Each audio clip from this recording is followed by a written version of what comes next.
Like and subscribe and click the bell icon to get new video updates.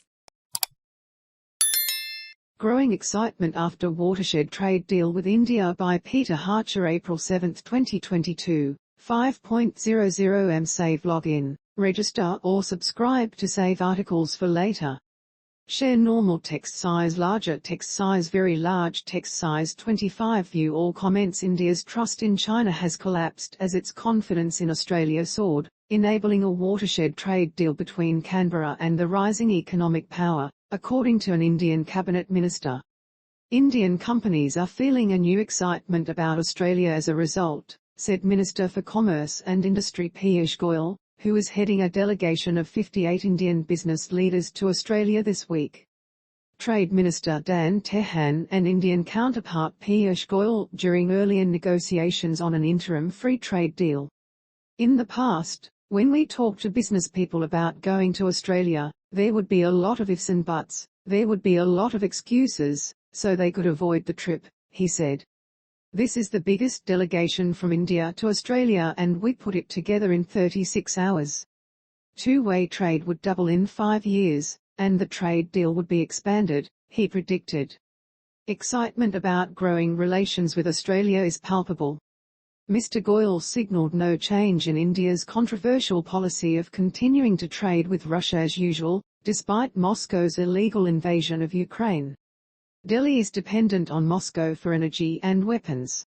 He said that India's purchases of Russian energy and food grains were not inconsistent with US sanctions. We are waiting for more clarity on the situation to see whether any change in trade with Russia were required.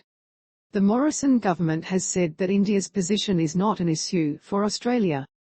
Delhi's trade deal with Canberra is the first trade liberalisation agreement that India has struck with a developed country in 10 years. Australian trade economist Tim Harcourt said the country was notoriously protectionist. It's a pretty big deal for India to do a trade deal. He said Mr. Goyal's forecast doubling of existing two-way trade of $24 billion a year under the arrangement was entirely possible. This deal takes the relationship beyond the 3 Cs, cricket, curry and the Commonwealth. India is the world's fastest growing major economy.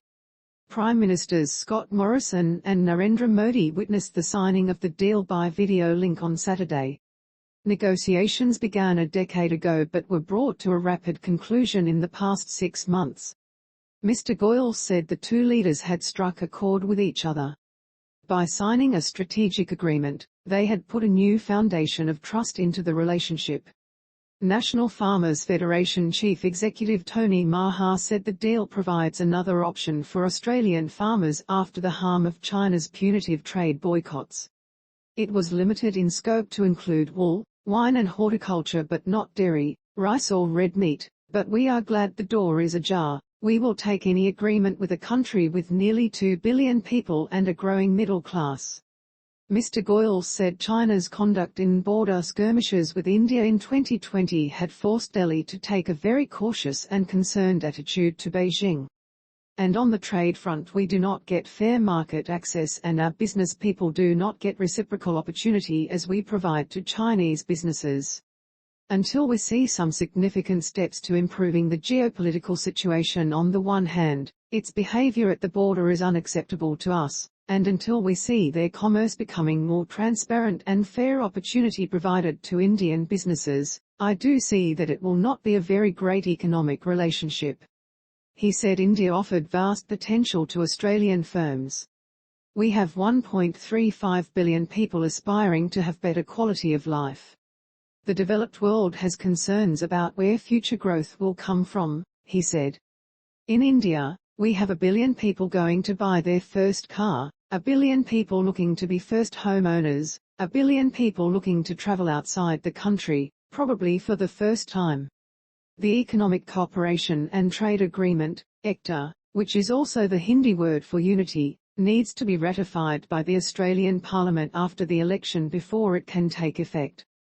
Once ratified, we want to sit down and conclude many more areas of mutual interest, so that we can look at a much more comprehensive agreement.